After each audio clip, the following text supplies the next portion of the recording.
C'est très bizarre. À quelle date ai-je bien pu juger cette affaire? Je perds la mémoire. Je dois me faire vieux sans m'en rendre compte. Il faudrait peut-être que je trouve un successeur. Mais non, Klaus, vous êtes fatigué, vous travaillez trop, c'est tout. Mais je Tu as connais un remède peut-être raison, infaillible. je me sens un peu là. Quelle est donc ta potion magique, dis-moi? C'est enfantin, vous n'avez qu'à prendre de belles vacances loin de votre travail. Ah, voilà une riche idée, Danny. Je pourrais en profiter pour rendre visite à mon cousin. Vous allez voir votre cousin Pierre? Tu as tout compris, Danny. Je pense à mon cousin Pierre qui habite au nord du Canada. Attends. Sur cette carte, tu vas voir où il habite. Regarde, c'est là, tout au nord, sur la baie de Baffin. Oh, c'est un endroit idyllique, tout est si calme là-bas. Mais Klaus, c'est tout près du pôle Nord. Il doit y faire un froid de canard. Vous risquez la congélation là-bas. Bien sûr qu'il y fait très froid, mais je serai entouré par tant de chaleur familiale et puis j'ai grand besoin de dépaysement. Ça a l'air tentant, et moi qui ai une envie folle de connaître les Amériques. Eh bien, viens avec moi. Alors, quand partons-nous? Dès que je me serai occupé des provisions à laisser aux animaux, nous pourrons partir. Ne vous inquiétez pas, nous serons vite de retour. Bien que ce soit très loin, nous serons absents une semaine environ. Mais par tous les gnomes, j'ai l'intention d'en profiter. Alors, nous serons deux. N'allez pas manger tout ça en un jour, hein?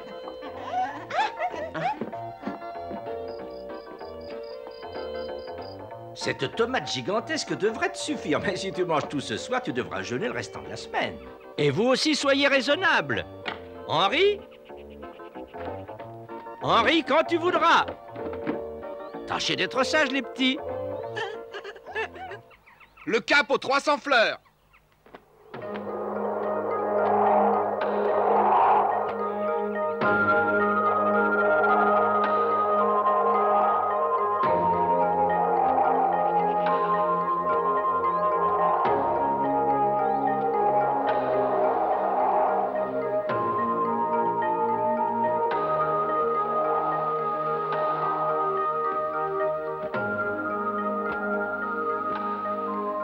Voilà comment je comprends la vie. L'important, c'est de savoir en apprécier les moments heureux. Regardez là en bas, on dirait un cargo. Je dirais même que c'est un pétrolier. Et qu'est-ce que c'est que cette traînée noire derrière? Il nettoie les cuves et il rejette les déchets polluants dans la mer. Mais ça détruit tout, la faune, la flore, tout. Exactement, Danny. Il y a beaucoup d'espèces qui, de ce fait, sont en voie de disparition, mais c'est absolument dramatique. Les hommes ne respectent pas la nature.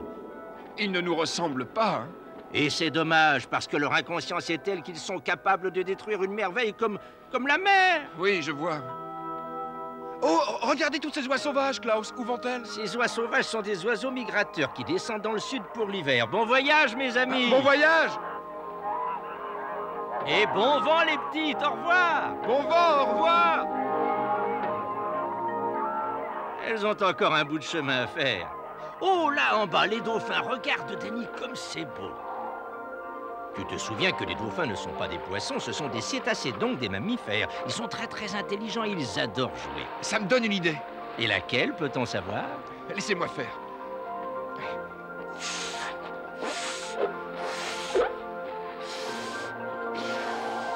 Ah, ça y est.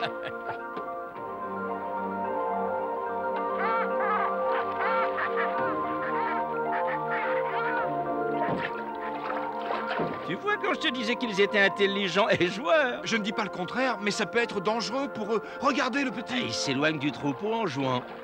Oh mon Dieu, un requin qui va l'attaquer. Un requin, attention!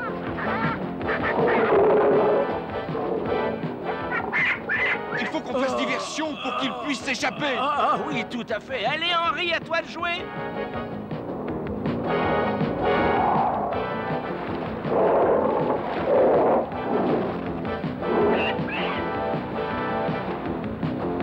Où est passé le petit? Oh, je ne le vois nulle part. Ah, le pauvre, le requin a fini par le manger. Non, ici, le voilà. Hein?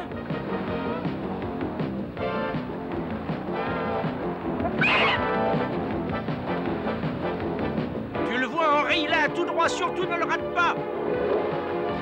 Plus vite, Henri, plus vite.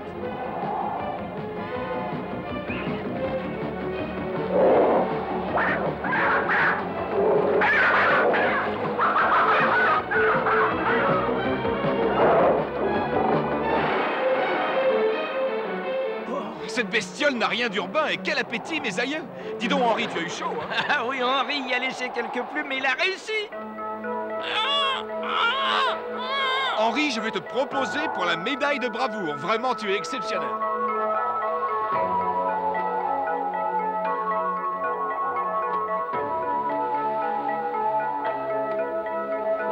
Regardez, Klaus, cette fabuleuse forêt, c'est ça, le Canada? Oui, nous approchons. N'est-ce pas grandiose?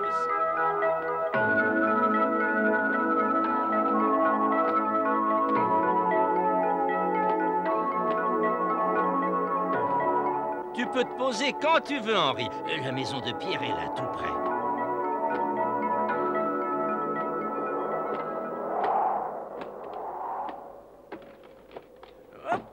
Et je vous souhaite de bonnes vacances, Klaus. Au revoir. Moi aussi, Danny. Bonnes vacances. Et surtout, n'oublie pas, rendez-vous ici exactement dans une semaine. Ne vous faites aucun souci, Klaus. Je serai exact au rendez-vous. Allez, Henri, cap au sud sur les États-Unis. Au revoir, Klaus. Soyez prudents. En route. Oh, le temps n'a pas l'air de s'arranger. Eh ben, il ne manquerait plus qu'une petite tempête de neige.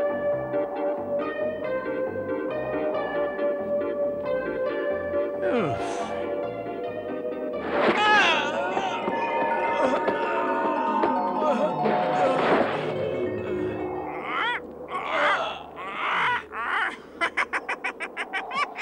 Ah, mais tu n'as pas honte de rire du malheur d'autrui?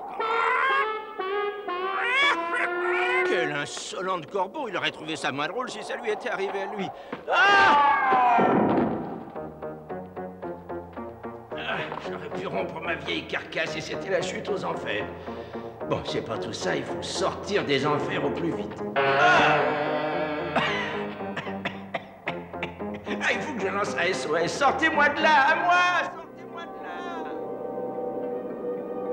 Sortez-moi de là! Ah, je sais, je vais appeler Danny par télépathie.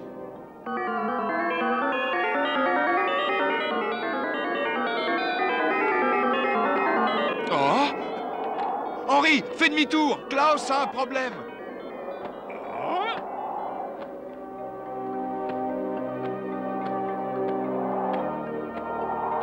L'appel que je viens de recevoir de Klaus vient de cette direction.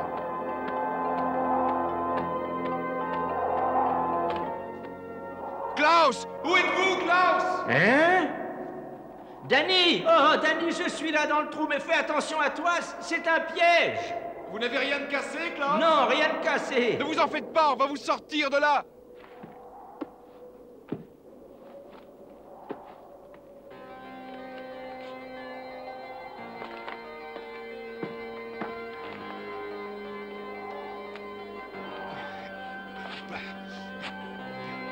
Allez, Henri, relève un peu la tête. Vas-y. C'est ça, parfait. Ah, dites donc, Klaus, vous avez toute l'abominable des neiges.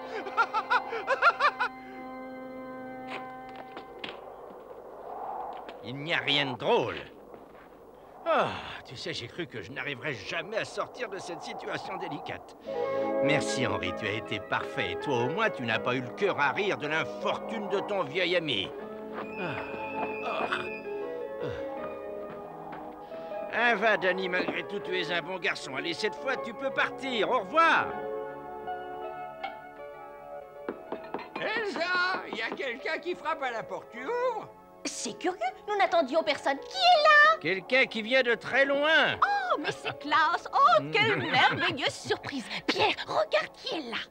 Mais c'est ce beau cousin Klaus. Oh, j'en crois Quelle pas joie mes de yeux. te Parce revoir, que ça me fait Pierre. plaisir, Klaus. Ça fait combien de temps qu'on s'est pas vu? Mais toi, t'as pas changé. Trêve d'ironie, cousin. C'est notre chère Elsa qui a l'air d'une jeune fille. Oh, ce Klaus, quel charmeur. Raconte-nous plutôt comment s'est passé ton voyage. Le vol sans histoire, mais dès que j'ai mis les pieds au Canada, j'ai fait une chute terrible et ensuite je suis tombé au fond d'un piège. Ah, on peut pas te laisser seul, mon cher Klaus. L'ennui, c'est que vous autres intellectuels, vous êtes plus à l'aise avec vos grimoires que sur un terrain. Les intellectuels, comme tu dis, te font au moins rire. Allez, venez, il fait meilleur au coin du feu. Oh, comme ils sont mignons. Ah, c'est drôle, nous habitons à des milliers de kilomètres les uns des autres et nous vivons de la même manière. Nous sommes de la même famille. Allez, viens, asseyons-nous et fumons une bonne pipière, rien de ça. Pierre, tu as là une idée de génie. Oui. Depuis que nous nous sommes vus, ça va?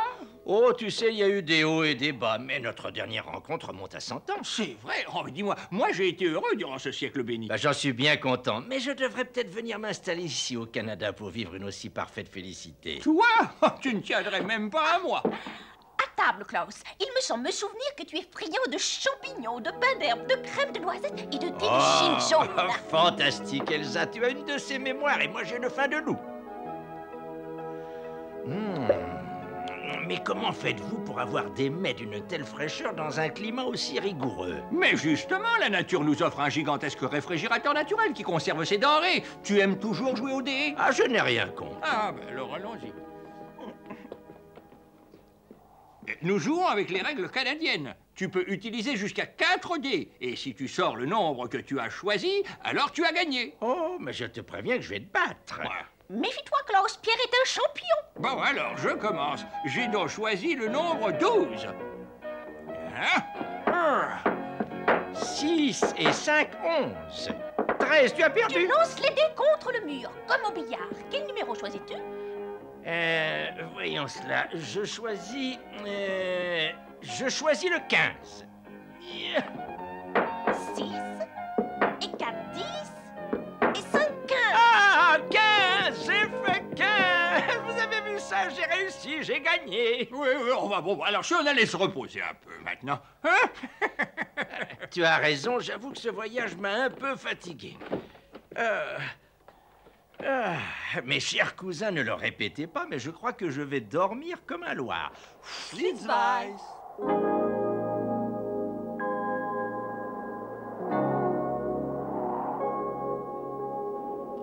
Maintenant, vas-y, monte. Surtout, fais attention. Ah, ne fais pas tant d'histoires, ça doit être Oh, enfantin. j'espère que ce premier essai ne te fera pas changer d'avis.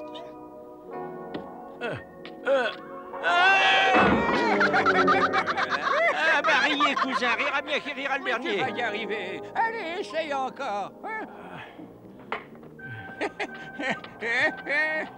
Tu sais, je trouve que tu es un excellent élève. Ah, je n'en doute pas, mais mes vêtements sont trempés.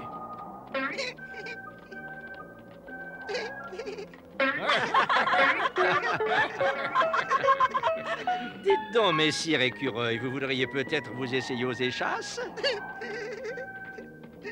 Vous avez vu comme il nous imite? Et regarde, l'ami, tu arrives à faire ça?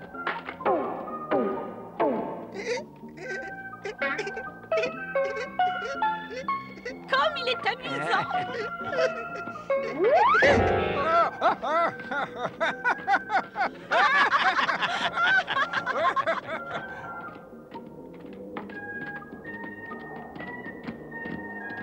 Ça y est, Klaus, nous sommes arrivés. Nous pouvons laisser nos échasses. Mais tu pourrais au moins nous indiquer le but de notre petite expédition. Ne sois pas impatient, Klaus, tu vas le découvrir par toi-même. Allez, viens me prêter main forte. Allez, viens.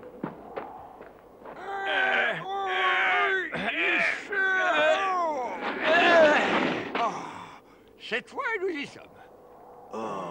Tu me suis, Klaus? Tu vas avoir la surprise de ta vie. Ah oui, mais pour l'instant, je trouve qu'il fait un froid atroce. Heureusement, seul ce froid permet de conserver aussi bien le fantastique musée que tu vas voir. Je suis sûr que tu seras étonné. Dis donc, d'où vient cette lumière? Je ne comprends pas comment ce tunnel peut être éclairé. Voici donc la surprise que je voulais te faire. Sois le bienvenu au cœur de la préhistoire, Klaus. Des animaux préhistoriques qui ont vécu il y a des millions et des millions d'années. Exactement, c'est absolument incroyable, hein?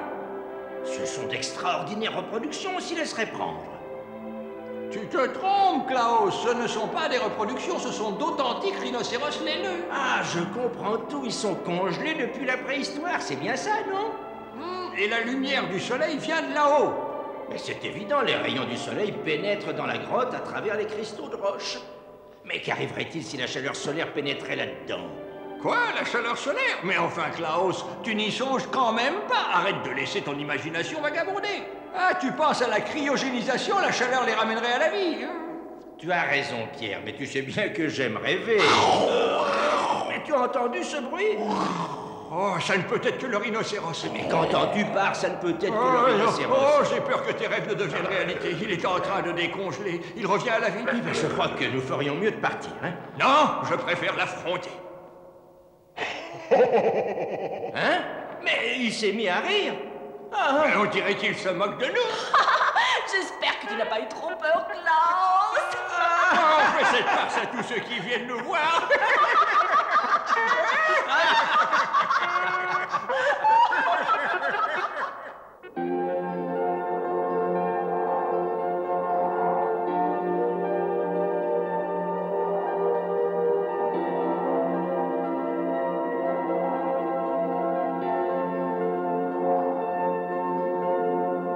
Vous savez, je passe de merveilleuses vacances.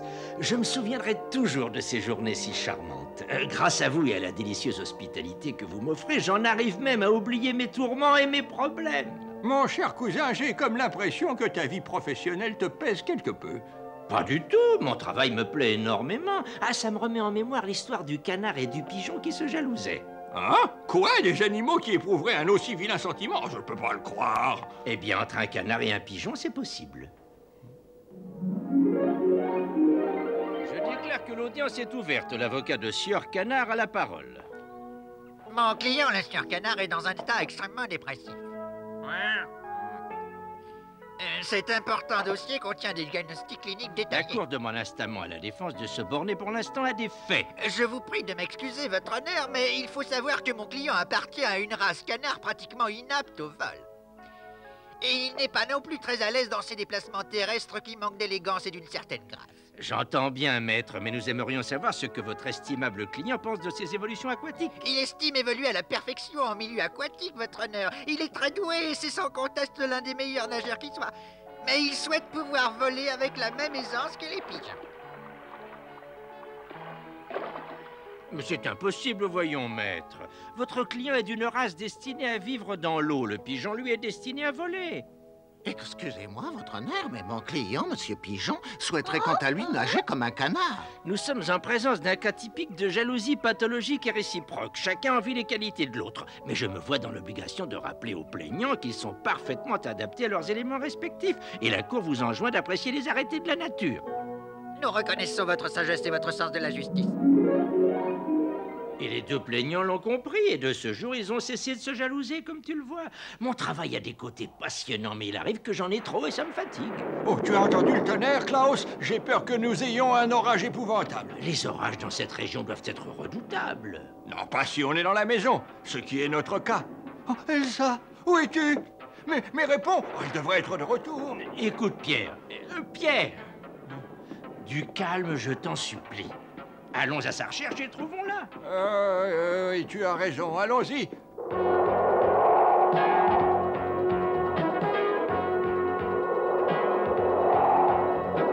Elsa, où es-tu? Elsa, réponds-moi, Elsa. Pierre, avec cette tempête, on ne peut pas continuer. Elsa, réponds-moi enfin, Elsa, où es-tu? Pierre, tu sais que nous ne résisterons pas à cette tempête de neige. Tu as raison, mais je connais quelqu'un qui peut nous aider. Hein?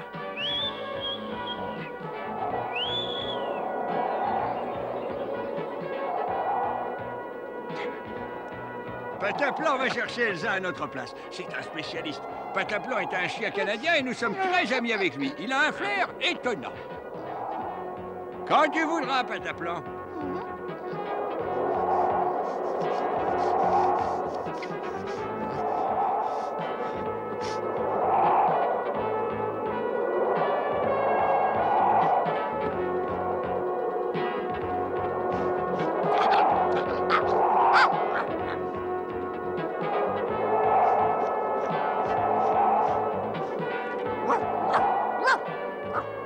Elsa, c'est toi, nous voilà.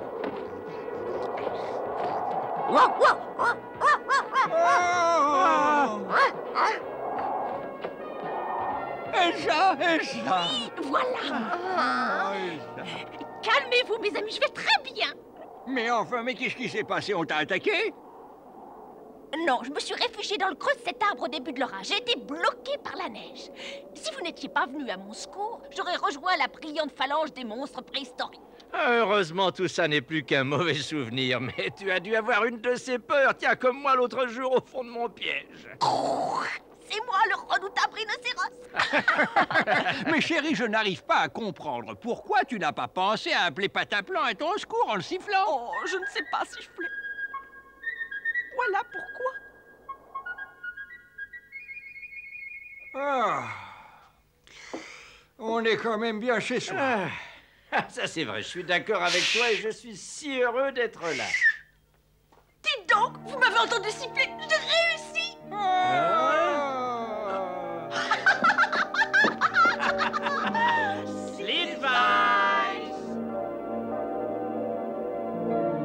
J'espère que vous vous êtes bien amusés, chers amis. Dans le prochain épisode, Klaus et Danny vont répondre à l'appel de Zoraida. Les trolls ont enlevé Nassim, le frère de Zoraida. Nos amis vont rallier l'Orient où ils vivront des heures périlleuses en affrontant les trolls. Réussiront-ils à arracher Nassim des griffes des immondes trolls ?